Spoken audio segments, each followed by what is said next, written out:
Hello friends, welcome to my channel. কেমন আছেন সবাই? আশা করি ভালো আছেন। তো আজকে আমি আপনাদের বানিয়ে দেখাবো মাত্র 1 কাপ গরম দুধ দিয়ে দারুণ স্বাদের একেবারে নরম তুলতুলে স্পঞ্জি সুজির মিল্ক কেক রেসিপি। আজকে আমি এই কেকের রেসিপিটা কোনো রকম মোল্ড বা কেক টিন ছাড়া বাড়িতে থাকা স্টিলের বাটিতে তৈরি করে দেখাবো। খুবই সহজে তৈরি করা যায় আর বেশি কিন্তু উপকরণেরও প্রয়োজন হয় না। বাড়িতে থাকা সামান্য উপকরণ দিয়ে খুব সহজে তৈরি করে নিতে পারবেন। অসাধারণ স্বাদের তৈরি হয় আর বানানো তো খুবই সহজ। একেবারে নরম তুলতুলে আর স্পঞ্জি হয়। আশা করছি আমার আজকের এই ভিডিওটি আপনাদের ভালো লাগবে। তাহলে চলুন স্টার্ট করা যাক। তো সবার প্রথমে আমি চুলায় একটি কড়াই বসিয়ে তাতে দিয়ে দিচ্ছি আমি লিকুইড দুধ। তো এখানে আমি 1 কাপ লিকুইড দুধ দিব না, প্রথমে দিয়ে দিলাম 1/2 কাপ, তারপরে দিয়ে দিলাম 1/2 কাপের একটু কম, তার মানে 1/3 কাপ লিকুইড দুধ আমি দিয়ে দিলাম। এখন দুধটাকে আমি কিছুটা গরম করে নেব। এভাবে নাড়তে নাড়তে যখন দুধটা কিছুটা গরম হয়ে যাবে তখন এখানে আমি দিয়ে দিচ্ছি 1/2 কাপ চিনি। এখন চিনিটাকে দিয়েও আমি 1 থেকে 2 মিনিটের মতো এটাকে এভাবে নেড়ে চেড়ে দিব আর চিনিটা ততক্ষণে পুরোপুরি গলে যাবে। তো প্রায় আমি 2 থেকে 3 মিনিট এভাবে নাড়াচাড়া করে নিয়েছি। তো চিনিটা খুব সুন্দরভাবে গলে গিয়েছে। এখন আমি এখানে নিয়েছি একটা বাটি, এখন আমি তার মধ্যে দুধটাকে ঢেলে দিব। তো এই গরম দুধের মধ্যে এখানে আমি দিয়ে দিচ্ছি 1 কাপ সুজি। তো আমি এখানে সরু দানা সুজিটা নিয়েছি। সরু দানা সুজিটা নিলে এটাকে ব্লেন্ড করার কোনো প্রয়োজন নেই, মোটা দানা সুজিটা নিলে সেটাকে আবার ব্লেন্ড করতে হবে। তো গরম দুধের সাথে আমি সুজিটাকে খুব ভালো করে নেড়ে চেড়ে মিশিয়ে নেব। তো গরম দুধ দিয়ে এই কেকটা বানালে কেকটা অনেক নরম তুলতুলে আর স্পঞ্জি হবে আর সুজিটা ইজিলি এই গরম দুধের সাথে মিশে যায়। তো দেখুন এটাকে আমি খুব ভালো করে মিশিয়ে নিয়েছি। এখন এটাকে আমি 10 মিনিটের জন্য এভাবে ঢাকনা দিয়ে রেখে দেব একটা সাইডের মধ্যে। এই বাটির মধ্যে আমি কেকটাকে আজ বানিয়ে নেব। তো এরকম বাটি সবার ঘরে সচরাচর থাকে। আপনারা চাইলে এর থেকে আরেকটু গর্তযুক্ত বাটি নিতে পারেন, তাহলে কেকের শেপটা আরও বেশি ভালো আসবে। এখন এই বাটিগুলোর মধ্যে আমি দিয়ে দিচ্ছি কিছুটা পরিমাণ সাদা তেল। তারপর হাত দিয়ে চারদিকে আমি এই তেলটাকে লাগিয়ে নিচ্ছি। আপনারা চাইলে ব্রাশ দিয়েও ব্রাশ করে নিতে পারেন।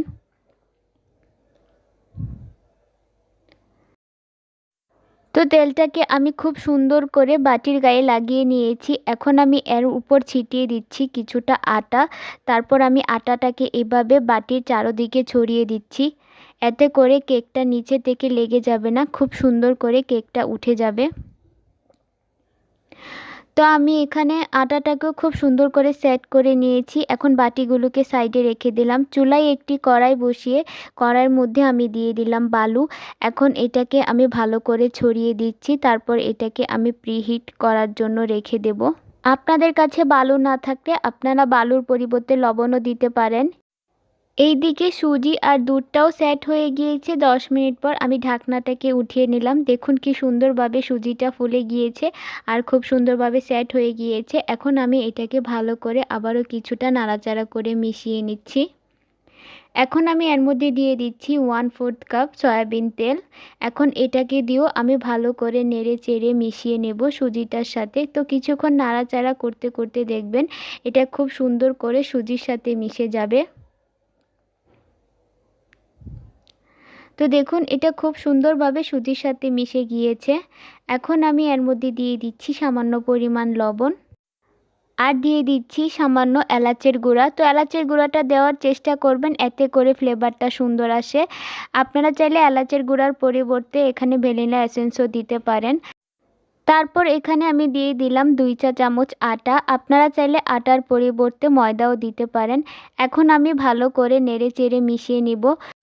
তো এটাকে এক সাইড থেকে এভাবে ঘুরিয়ে ঘুরিয়ে মিশিয়ে নিতে হবে, আমি যেভাবে দেখিয়ে দিচ্ছি ঠিক সেইভাবে। তারপর এখানে দিয়ে দিলাম 1 চা চামচ বেকিং পাউডার আর দিয়ে দিচ্ছি 1/2 চা চামচের একটু কম বেকিং সোডা। তারপর আমি এর উপর দিয়ে দিলাম 1 চা চামচ ভিনেগার, এটা অ্যাক্টিভেট হওয়ার জন্য। তারপর এই সবগুলোকে আমি ভালো করে নেড়ে চেড়ে মিশিয়ে নেব। তো আমি যেভাবে ঠিক মিশিয়ে নিচ্ছি আপনাদের ঠিক একইভাবে একই সাইড থেকে এভাবে ঘুরিয়ে ঘুরিয়ে মিশিয়ে নিতে হবে। তো আমি আপনাদের ব্যাটারের কনসিস্টেন্সিটা দেখিয়ে দিচ্ছি, ঠিক এই রকম হবে। তো ব্যাটারটা একদম রেডি হয়ে গিয়েছে। যে বাটিগুলো আমি রেডি করে রেখেছিলাম তার মধ্যে আমি ব্যাটারটাকে একটু একটু করে দিয়ে দিব। তো আমি একটা মেজারমেন্ট কাপের সাহায্যে সমানভাবে 4 বাটিতে আমি একটু একটু করে ব্যাটারটাকে দিয়ে দিচ্ছি। তো ব্যাটারটা একবারে ভরে দেওয়া যাবে না, অর্ধেক দিতে হবে, কারণ এটা বেক হওয়ার পর ফুলে যাবে। তো দেখুন আমি সমানভাবে 4 বাটিতে ব্যাটারটাকে দিয়ে দিয়েছি। এখন এভাবে একটু ট্যাপ করে দিচ্ছি। তো আমার এটা একদম রেডি হয়ে গিয়েছে। চুলায় যে আমি বালুসহ কড়াইটা বসিয়ে রেখেছিলাম সেটা পুরোপুরি গরম হয়ে গিয়েছে। এখন আমি এর মধ্যে বাটিগুলোকে বসিয়ে দিচ্ছি। আপনারা চাইলে স্ট্যান্ডের মধ্যেও বসিয়ে দিতে পারেন, কিন্তু আমি এখানে স্ট্যান্ড দেইনি, আমি বালুর উপরই সরাসরি সাবধানে বসিয়ে দিয়েছি। এখন আমি এটাকে একটা ঢাকনা দিয়ে ঢেকে দিচ্ছি। তো এটা বেক হতে 25 থেকে 30 মিনিট লাগবে, বেশি সময় লাগবে না। তো 15 মিনিট পর আমি ঢাকনাটাকে উঠিয়ে দিলাম। এখন আমি এর উপর কিছুটা কাজু বাদাম দিয়ে দিচ্ছি। এতে করে এটা দেখতেও সুন্দর লাগবে আর খেতেও আরও বেশি ভালো লাগবে।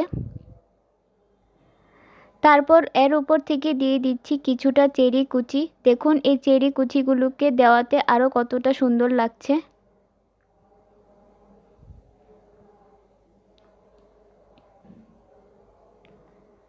এখন আমি আবারও ঢাকনা দিয়ে ঢেকে দিলাম 15 মিনিটের জন্য।